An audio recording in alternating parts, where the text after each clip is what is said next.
Hey, you, I know why you're here. You're here because you want to know how you can build a DIY rainwater collection system just like the one I built right behind us. Welcome to Cattywampus Acres.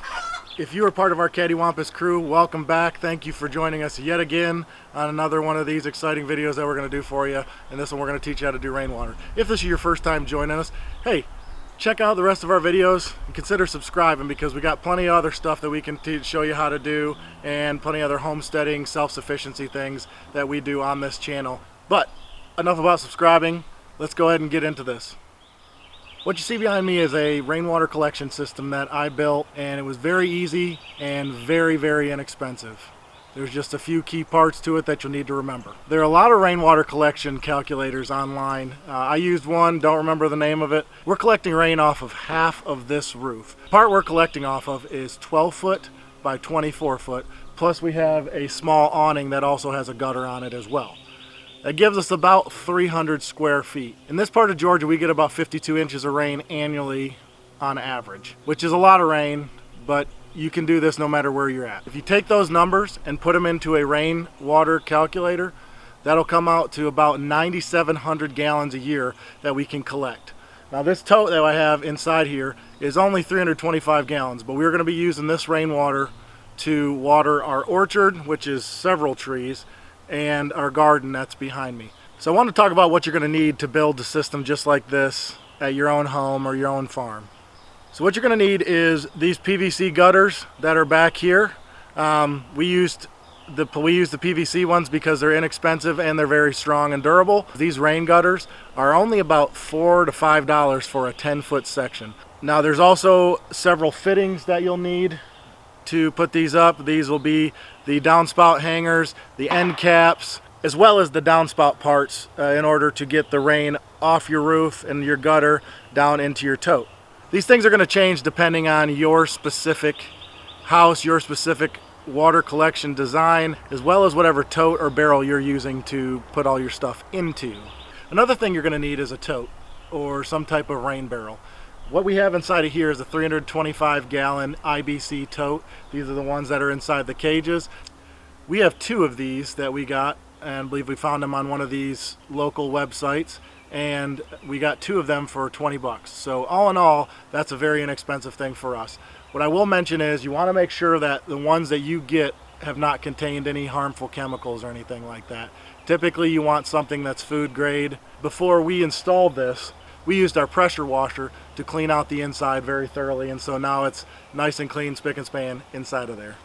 So underneath here we have several cinder blocks. I have them stacked too high just so we can get some elevation and we can get some water pressure to flow into this system even as the tote gets lower.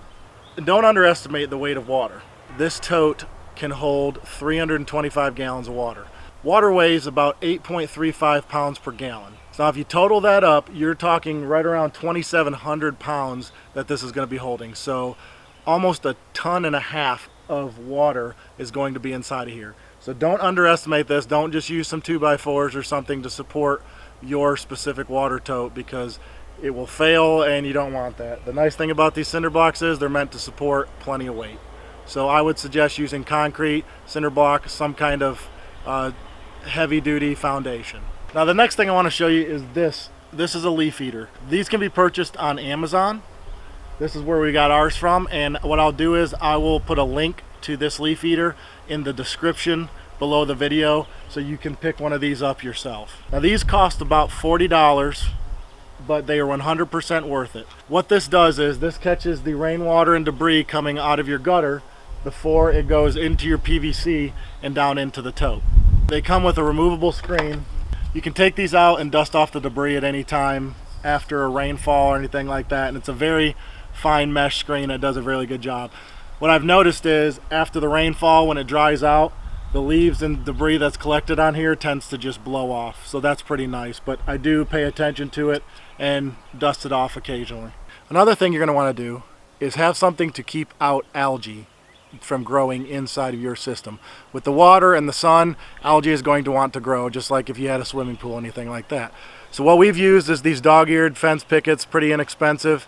I've put wood boards attached to the metal, and then I attach these to the wood boards inside of there, And then on the top, I'll show you a little bit later, we use black plastic to cover the top. And so another thing you're going to want to consider is gutter guards. If you're in an area with heavy debris, the gutter guards, once you've installed these PVC gutters, the gutter guards will just end up clicking in if you use the same brand. Very easy, pretty inexpensive, but I think it's something that you may want to think about if you have a ton of debris that goes into your gutters, just to save yourself the hassle. One thing that you see in a lot of the rain collection systems, but you will not see in our system, is a first flush system, and that would typically be installed right down here coming off of your downspout. Mainly what a first flush system is used for is for people who are going to use this water as potable water eventually. We are not planning on using this as potable water. This water is going into our plants, which, yes, that is important. We are going to eat these things, but it's not like we're putting poison into them. It's just all the first flush systems do is sort of catch some sediment off your roof. If you are thinking about using this as potable water, it might be something to look into. There are people who have both opinions, whether they're good or whether they're bad or even needed. So if this is something you're considering doing for drinking water, consider a first flush system, and definitely read up on it and study up on it and figure out if it is something that you need or should have.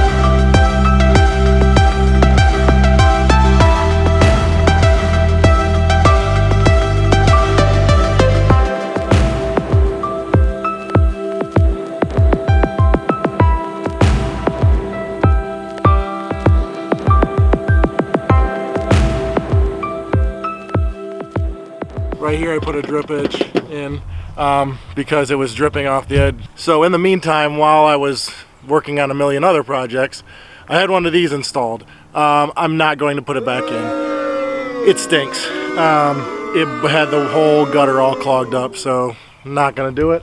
On this side, I'll show what we did is we came off of the main roof into a downspout, ran it down the side of the awning, and then down to another downspout which will go into our leaf eater. This is our tote. I raised it up on cinder blocks, and so it's about 1.5 feet off the ground, and then I covered it with these pickets. After I put braces on the tote, I screwed that to the metal and then screwed these using spack screws to the wood braces that I put on the outside, which will keep the sun from creating algae in here. Because of the distance we ended up with between the leaf eater and the top of our tote, I am going to have to cut a couple of these boards out of the way. It's fine because the top of our tote's here. I am going to have to add a small piece of PVC to join these two together, since they're both basically the same size. So I'm going to cut the PVC to go into here and then across over to the top of our tote.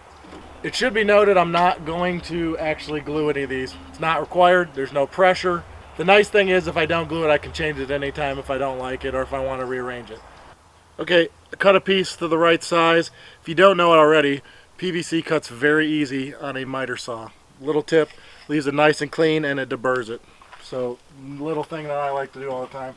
I'll just slip this inside of here, and this is going to be how we end up. So I just need to cut this space right here. Won't be too big of a deal. I'm going to go over and down in.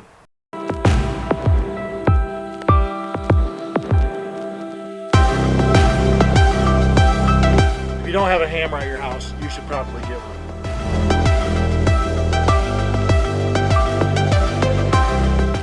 Alrighty, that should work. Now we just need to connect our PVC over and down in.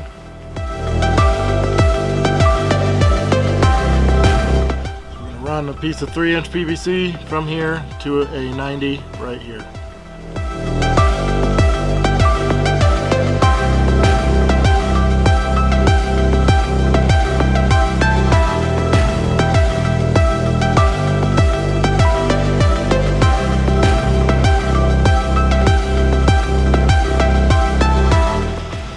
raining, I wanted to show you that it's working. And I don't want to get my camera destroyed. Check it out. It's the rain going into the leaf eater. And it's going through this, the rain's going through this stocking that I put on here. Really cheap Walmart stocking. And I can hear it filling this up. Ready? Let's go check the spout. Hey, all right. For this step we just need to have a staple gun and sharp scissors and this thick black plastic. I think this stuff's like 6 or 9 mils or something, so pretty thick.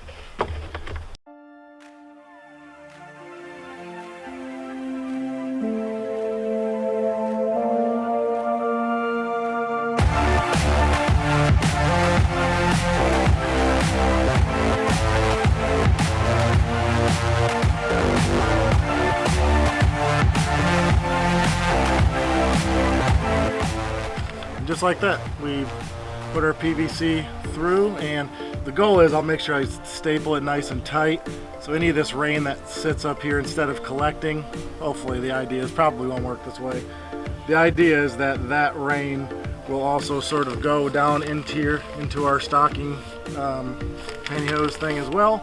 But yeah, so we'll keep going. Let me finish stapling this up.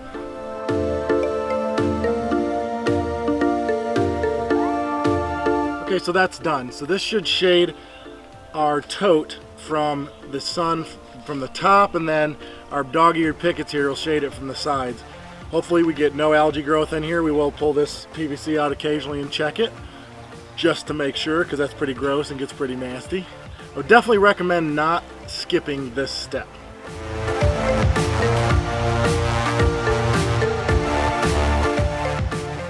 The last thing you're going to want to consider is how you're going to get the water out of your tote and into your plants or wherever you're taking it to. Every tote's going to have a different fitting. Every barrel's going to have a different fitting. This tote specifically just uses a rubber hose and some hose clamps coming out of the spout. There's a main valve, and then there's also a PVC valve that's been installed in it that brings it down here to a hose spigot. And that's where our water comes out. So you're going to ultimately want it to come out to some kind of spigot that's easy to control, and in this case that we can hook a hose to, just like this, because that's how you're going to get your water from in here to out here and save that money. Really hope this video has helped you guys if you're considering building your own rainwater collection system. And I think this is something that will benefit many homes, many homesteads, and many farms. It's always nice to not have to pay for water if you don't have to. Hope this easy build will help you save some money and save some water, because we all want to conserve as much as we possibly can and conserve as much money as we possibly can. Thanks again for joining us. If you like this video, please consider subscribing, hit the bell notification so you can be up to date with everything we're doing on the farm. Give us a like and comment down below on what you thought of this water collection system. We'll see you next time. Thanks.